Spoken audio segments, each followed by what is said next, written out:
Welcome back to HQ Spotlight. You know, Colts quarterback Anthony Richardson threw 2 passes of at least 54 yards in Indy's loss to Houston Sunday.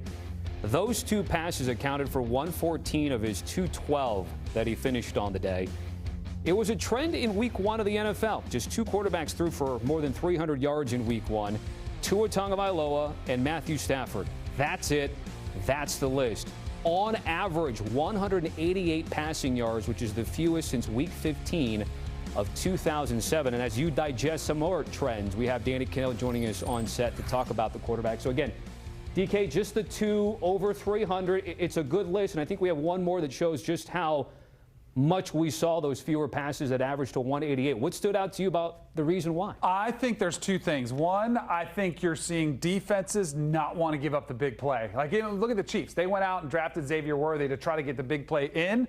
Defenses are saying, we're not going to get beat by the chunk plays. We're going to make you drive the length of the field. I also think there's been a little bit of a return of the running back. We saw more backs, rushing the football, more physicality in the game, which I think is a good thing. This is all part of the ebbs and flows of that chess match that goes back and forth between offensive and defensive minds. All right, so we're seeing Caleb Williams with 93. Yeah. He was kind of seeing, and maybe hopefully it's just a 1-week thing, especially for fantasy managers out there, right? Okay, time now to go through Danny Kanell's quarterback tiers, and we've got your list here, the most valuable. There is a short list, and who do you want to highlight here? First of all, I do want to say this is a very reactionary list, right? This isn't a prediction of saying one of these guys will be the most valuable player, but the guys that played like it, we all knew Mahomes, Jackson, Allen, and Stroud, they were in the MVP conversation. What we didn't see was Baker Mayfield starting like that. He played like an MVP caliber quarterback this past weekend in his debut. Him and Mike Evans have a really good rapport. We know that was a big part of getting Mike Evans' deal done before the season. Baker comes on a pretty discounted deal compared to some of the other numbers. He had that breakout season last year with the Bucs and his kind of last opportunity to be the franchise guy. He's playing with a ton of confidence. I had gone into the Falcons as the division winner. I think they might be the 3rd best team after what the Saints and Bucs did yesterday.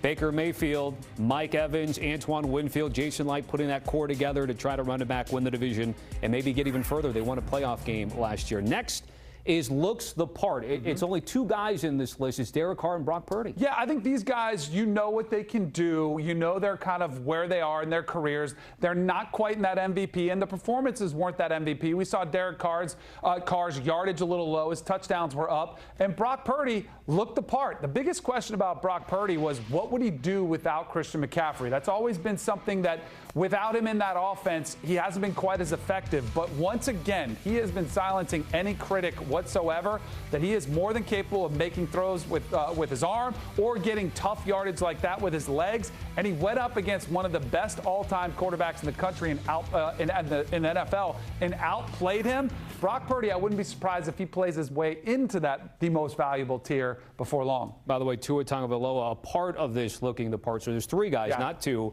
This next one we're calling mid, and there's just too many for me to even list, right? Exactly. I mean, this and that list that we started off with, not a lot of stellar performances, not a lot of gaudy numbers that were out there, so nobody really jumped out on the season.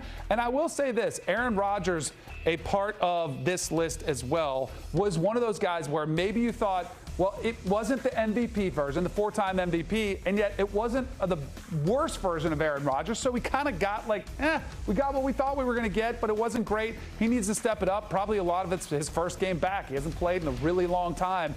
And there's going to be a lot of speculation about his play. I do think it was more about the lack of support around him. The offensive line still did struggle him, running around a little bit, and just comfort level. There were a couple checks that were made where Garrett Wilson didn't get the call. They weren't on the same page. I would expect Aaron Rodgers to play his way up a tier as well. Still played good, but it was just mid.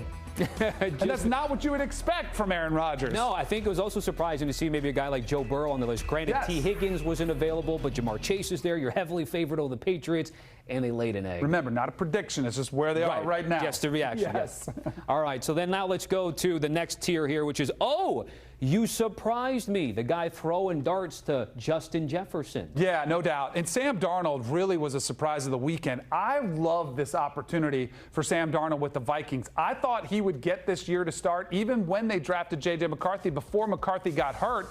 And this is a player who was the number 3 overall pick, and he's been awful situations so far far in his career. You get him in a system that fits his skill set with Kevin O'Connell. You give him a weapon like Justin Jefferson, and you can see what he can do, and it starts to flash. His confidence has been shaken ever since he went back to that Monday Night Football and said, I'm seeing ghosts. It's almost like that's all he's been seeing since that moment.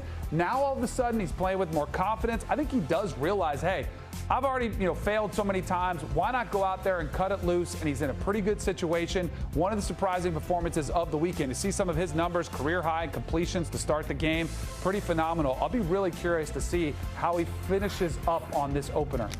Early returns, as you said, but maybe that time in San Francisco worked wonders for Sam Darnold, paying off early on, and they were taking on the Giants. So, again, we'll have to wait and see moving forward. And then there's the buyer remorse portion of this tier, Danny. Yeah, this is a rough one because these are guys that were either handed big contracts, drafted really high, or had, opportunities to do something special. And I would say all three of these quarterbacks, their fan bases and maybe their front offices are having some buyer's remorse. We know Kirk Cousins, the contract that was handed out for him, that one jumps out to me the most. Daniel Jones was a disappointment, Will Levis as well, but nobody had the expectations for those guys that we had it for Kirk Cousins. Now, granted, we've dissected this film a lot here today on CBS Sports. I think some of it might be coming back from that heel. From Achilles heel. He doesn't look completely comfortable planting that back foot in the ground, ripping it down. But typically, Kirk has been really good with the football. Doesn't get loose with it. Those 2 interceptions jumped out to you. You lose your opener at home. That's a rough one. I do think he plays his way out of here and earns his paycheck. But right now, I'm sure there's some Falcons fans that are thinking, ooh, man, I wish we hadn't backed up the truck for him. So we've been working our way down this pyramid Yeah, it's here. getting bad. And then the last but not least is the ha-ha. Good luck. Yeah, good luck winning with some of these quarterbacks, especially if they continue the way that they did play. I don't like this list. I don't like rubbing guys' face in it. One of them hasn't even played yet this year from Malik Willis, but, man, he's going to be put in a tough spot trying to catch up in that offense. Bryce Young, man, he needed to have a bounce-back year. It is off to an awful start for Bryce Young. It's starting to make me wonder, as somebody who backed him and said, I thought he was worthy of the #1 overall pick, that it does look, the size looks like it's an issue. The anticipation looks like an issue. Playing against that Saints defense in their own house is never a tough place to do. It's never an easy place to go in and perform well, but just off target all day, looked overwhelmed, and the look in his eyes, the lack of confidence, looks like it could be something he's struggling with all year. They brought in the coach to kind of correct him, to fix him. I'm a little bit worried about Bryce Young. How do you bounce back, though? Because Dave Kanell was supposed to come in and help right away. Yeah, I think it's comfort. I think they got to get him more support, better protection, better run game, so that you're not having to play. It doesn't help when you're playing from behind either, because Derek Carr was torching him so much. Then you're sort of in this position where the defense can tee off on you, and he doesn't have that sort of physical presence to be able to just hang in there and rip it while he's getting killed. All right, Danny Kanell with his quarterback tiers. Make sure to check out the next batch. DK not afraid to move him drastically, so it could change next time we talk about these guys.